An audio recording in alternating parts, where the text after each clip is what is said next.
The clock's ticking down. There's just seconds to go. You think the job is done. What's that? Arne Slots just scored a bicycle kick in the 11th minute of the match. Long day. Liverpool's season so far has been one of drama, of action, of high blood pressure. So we don't have the capacity. But also, according to the world of football, generally speaking, a lot of luck. And today, it's very simple. I'm breaking down whether Liverpool are lucky or whether something else is going on. Full transparency, lads, I'm recording this video on the 18th of September. We haven't played Everton yet in my timeline, but you guys, you have. Well, you haven't. You're not in the team. The game has happened for you lot, and I'm very conscious that this video could already be out of date if we have lost to Everton. Please, God, if there's someone up there, don't let that happen. I'm not actually an Everton fan. I was just wearing the shirt because I had a light goal. From that video, I haven't learned my lesson. If this video gets 7,000 likes, I will wear a shirt of you guys' choice, yeah, but I'm not doing United, okay? That's the only stipulation. We're not doing a Manchester United shirt. I'm not wearing a rival kit again. Make it shit. Be creative, and I'll try and find it for you. Also, ideally not a Trent shirt from Real Madrid, because it's probably about £350 in this economy. Anyway, Fede Chiesa, 88th minute. Rio Ngumoha, 100th minute. Dominic Szoboszlai, 83rd minute. Mo Salah, 95th minute. Virgil van Dijk, 92nd minute. Against Everton, I can only assume in the future, 143rd. There has been some absolutely satanic bullshit going on at Liverpool Football Club. Because the common denominator here is that those are all winning goals and minutes scored from Liverpool games this season, yeah? It's mid-September. The fact that we have this many late winners at this point in a season is absolutely ludicrous.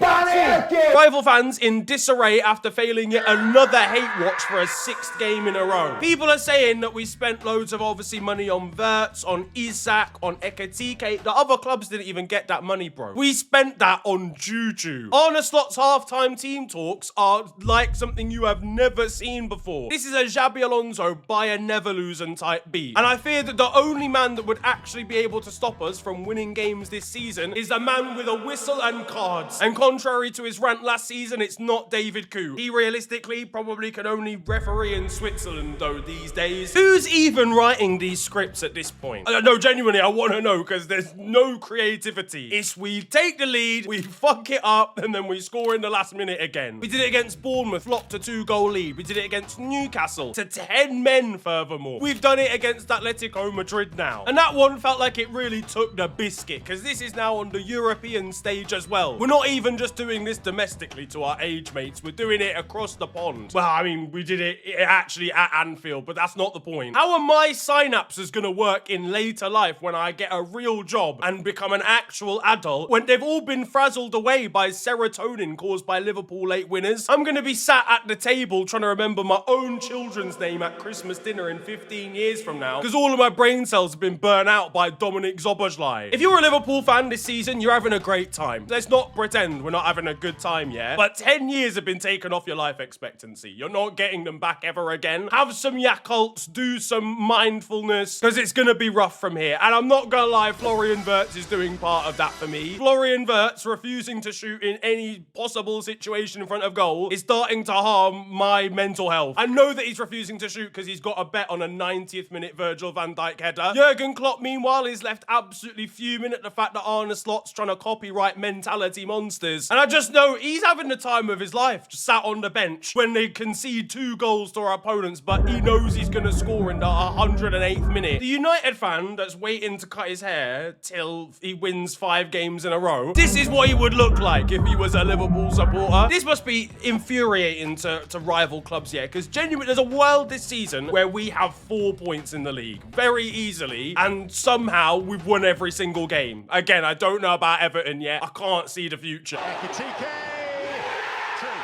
Mikel Arteta knows that we're using Juju. He just hasn't found a way to prove it yet. Meanwhile, Arne Slot's pummeling the rest of the league, just spamming 90th minute wonder goals again. Do you think there's a chance that the squad are doing this on purpose? Just to spice up their lives? Because they know we've spent so much money, we should win the league at a canter, technically speaking. Are they just trying to make it interesting for themselves? Are they just playing a practical joke on the manager? Yes, and now, concede to Llorente again. Florian Wirtz becomes a wassy in front of goal when he knows there's a chance to raise Arne Slot's cholesterol levels. Where does it end as well? Because some of the ways in which we've been scoring are crazy as well. Virgil van Dijk header from a corner in the last minute, fine. That's not that extravagant. It's a we've done it again moment, but it's not crazy, right? Rio Ngumoha is a child. That man did RE year 11 last week. Him scoring in the 100th minute, against Newcastle was absolutely mad. Federico Chiesa has not been able to get to full fitness. He's been left out of the Champions League squad. Liverpool fans absolutely adore him. We've got the best chant in the world for him, but generally speaking, he hasn't been able to impact the club too much on the pitch until a moment where he can in the last minute against Bournemouth. Szoboszlai's free kick against probably our biggest title rivals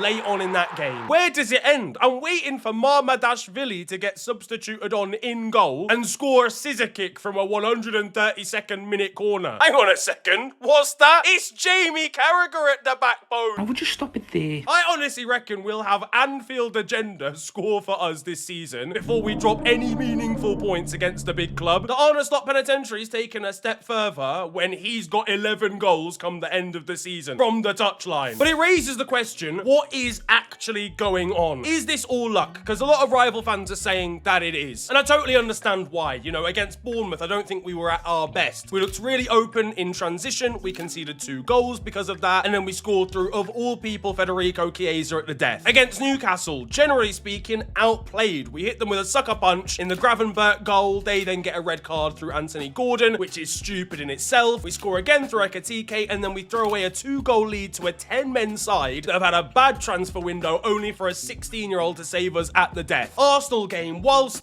the Gunners didn't really do a crazy amount either. We certainly didn't at home. It takes a wonder strike from Szoboszlai. Whilst that's not luck, it's definitely skill. It's an incredible goal, but it's another game where we don't really play to our best. And against Burnley, a really low block completely almost nullifies us. We're definitely the better team, but it's Burnley. You'd be concerned if we weren't. It takes a crazy handball, and suddenly we've won the game again with a late penalty. Our expected shenanigans for this season are through the roof. It can't get any crazier than this. And generally speaking, it's absolutely not a sustainable way of life. We cannot continue to win games like this every single weekend whilst not actually playing at our best. So don't get twisted. For every time we say Mikel Arteta is boring, the style of play is maybe a little bit bland, they may be a bit defensive at times, they don't take risks, he's not the kind of guy that I would want to take to be at 1 bar, for example. He's probably just going to talk to me about Mazzalas and recycling pints. It's because he uses him as a carrilero instead of a mezzala. But very rarely do Arsenal have to win in this manner. Certainly this season, right? Any games they've won, they've actually won pretty easily. Against Leeds and Forest, for what it's worth, but they've not really been, like, challenged. They've been very tight at the back. They've conceded 1 goal all season. They are very good at winning games, certainly these days. I'd say within the last 12 months, they've been very good at winning games and not making their supporters have, like, actual aneurysms whilst watching them. It's they go 1-0 up, they go 2-0 up, maybe they go 3-0 up. If they don't, then the game ends. Like, they don't concede goals, right? But equally, there's more than one way to win a football match. And sometimes that's through luck, but sometimes it's through good decision-making and attitude, even if the actual winning goal comes late in the game. The first game I'm going to look into detail with, as far as this is concerned, is the Newcastle match. Now, again,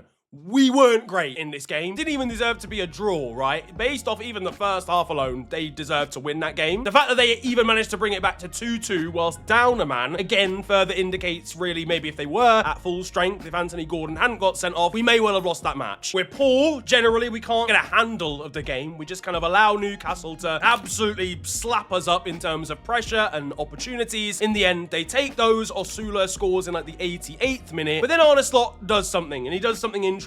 He just fucking goes for it. Rio Ngumoha comes on, other players come on that are actually involved in the build-up to the final goal, and as I said, Ngumoha scores with basically the last kick of the match, right? The added time was fair because, as I pointed out in an FTW episode, I think this game broke the record for the least amount of time the ball was actually in play. So like 10 minutes of added time was, honestly speaking, maybe a little bit lenient. There could have been an extra 5 minutes after Ngumoha scored for Newcastle to grab an equaliser again. But that's by the by. You know, Arne Slot had seen his side get absolutely pumped for basically the full 90 minutes and decided, fuck this. I know we've thrown away the lead here. I'm not going to go calm and try and just hold out for the draw. We're going to go and win this game. And the attitude of a 16-year-old in that position under a heap of pressure, it's not the easiest chance in the world. Shows character through depth in the squad. It is lucky. It's definitely lucky that we ended up in that position and still ended up with a chance to win something out of the game. We're kind of lucky that Anthony Gordon was an idiot and got himself a straight red card. That's luck. Ngumoha's attitude isn't luck. And it's the same for Chiesa. A guy who's not had a real chance to get a run in the side, isn't anywhere near as sharp as he could be as a footballer, still had the presence of mind to be able to finish off a pretty difficult chance late on in a game. Again, it was slot substitutes that were the difference maker there. Chiesa had been on the pitch for like 8 minutes at that point. Now, those are slightly weaker examples, yeah? We still needed a bit of luck here and there. There's like a couple of bounces. The Burnley game, I think, is actually arguably a better example, even though the luck might be stronger. Hannibal turning into a basketball player in his own box in the 93rd minute is luck. But the fact that we had the attitude and the mentality and the lack of frustration in any game against a really, really low block, it's the 93rd minute. You know you're the better team, but your opposition are doing an incredible defensive job. Burnley were so solid, so defensively sound in that game. You usually, like a lot of teams, would get frustrated by the 93rd minute. It'd start just pinging the ball in from anywhere and no fucking clue what they're doing. Heads are dropping, whatever. The mentality is like, we're going to end up drawing this game even though we deserve to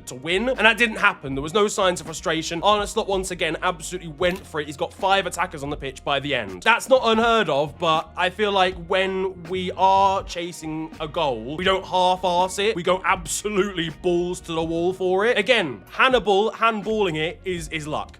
There's an element of luck to that, but you kind of do create your own luck to a degree. And then with the Atletico Madrid game, I don't even think we were lucky at all. I think we were actually unfortunate not to win the game before Llorente scores the equaliser. The only reason we weren't out of sight in that match was because our finishing was bad. That's easily the best we've played this season. We've got Wirtz like a little bit up to temperature now. Isak's been introduced to the side, and we actually played well in that match against stronger opposition than most of the teams we played so far in the league. I have said a lot of things there. That's a lot of me yapping, and a lot of people are going to just be like, you're just making excuses, right? At the end of the day, you've played badly in games, and you've somehow ended up with wins. That is luck. And I'm not saying it's not. I'm legitimately saying we've got lucky in every single game, but it's been complemented by our attitude in these matches and also Arne Slot's substitutes too. We are putting ourselves in a position where we can win games late because we've got that we're not gonna be defeated attitude. It's the same attitude that Manchester United had under Sir Alex Ferguson and why they just got themselves through so many games without maybe playing to the best of their ability or by scoring goals late. Manchester City have had that over the years. Arsenal have even had that at points, during like the Invincibles era, for example. You just don't actually give up at any point. The way that the goal might come might be lucky, but because you have that constant drive, the attitude never wavers, you do make the breakthrough eventually. And the thing is, this shouldn't even really be surprising. Since the start of the Premier League era in 1992, no other club in the Prem has scored more winning goals in additional time than Liverpool have. In fact, we have scored 47. The next best is Arsenal on 34. That is 13 more than the next best team at winning games late in a match. We've been doing this since the early 90s, yeah? It's not just a new thing. That's crazy, though. 34 for Arsenal, 33 for United, 32 then for Tottenham, then it's Chelsea, Everton, Man City, and Newcastle. We were doing this under Jurgen Klopp. We were doing this last season. I can't lie, lads. I know, obviously, we've had a run of it in a row, but I'm quite surprised at how many people are surprised at this happening. The amount of games we won from being behind last season was crazy. The amount of times we gave up a stupid goal in like the 25th minute and then had to work hard in the second half. If games ended in the 45th minute, I don't think we would have won the league last season, like mathematically, and it wouldn't have even been close. We had to work hard, dig deep after a moment of stupidity earlier on in the game. In the words of a wise man, it's what we do, mate. So like I said at the start of the video, us winning games like this is not sustainable. We can't go into the 90th minute of a football match at 1-1 every single week and expect to actually win it. We also can't expect to win the league by playing how averagely we have so far this season. If the current form, the current way we're playing, that trajectory continues the entire way through the season, and Arsenal continue to play how well they are playing, generally speaking, we're not going to win the league. That is absolutely facts, and I don't disagree with anyone that's saying that. Arsenal are so such strong opposition. Yeah, like, they might be boring, as I said at times, but their depth is incredible. Their personnel is just sick. Like, Saliba's got injured. Mosquera, they signed him for 10 mil from Valencia. You wouldn't even know Saliba's out because Mosquera's cold as well. Hincapié, they got on a 45 mil potential signing at the end of this season once his loan is done. He's not even getting on the pitch, bro. Their defensive depth is a joke. They've got Ben White, Calafiori, Timber that can all play centre-back too. It's mad. Even up front now, they've got depth. Eze, Martinelli, Saka, Madueke, Trossard as well in the mix. Even scored in the Champions League. Yeah, this is a good team. So we're going to get pushed all the way. They're a good side. Man City look better. Still not their peak, but they look better than they did last season. So to that degree, that's why I'm saying if we continue to play like we are, we're not going to win the league. But I think the logical thing is not Liverpool are going to start losing eventually because this isn't sustainable. I think what's really going to happen is we're just going to start playing better. You know, Wirtz is looking better. I know he's not got goal contributions. I know he's going to probably go 007. And fans are going to call for his head because he should still be doing more. He's given the amount that we paid for him. But he's looking considerably better. He was class against Atletico Madrid. I don't care what anyone says. Isaac looked sharp despite having been on a hunger strike for like the last 4 weeks. When those two get into their groove, we are going to start brushing teams aside. We might still be haphazard at the back. That's the one thing that might cost us. Kirkes has obviously had a little bit of a difficult start, not gonna lie. Frimpong is very attack-minded. We might still get caught in transition a lot, and so we may still not win the league. Who knows? We definitely should, but we definitely will start playing better. That's like a guarantee in my mind. Either way, yeah, what do you make of it? I've said all that. Liverpool have definitely been lucky to start the season. We've also got the mental attitude and persistence, as well as good man management and substitutions, I think, to pull off some of these crazy comebacks. Do you think Liverpool are going to win the league, though? That's my question to you. Drop it down in the comments section below. Will the likes of Isaac and Wirtz be the difference maker? If you've enjoyed this video, though, feel free to slap a like on it, and of course, subscribe if you are new to the channel. You can also follow me on social media. It is at @theofficialfng on Twitter and on Insta. But it's been a pleasure ranting at you guys today. Have a wonderful day. Enjoy yourselves, and goodbye.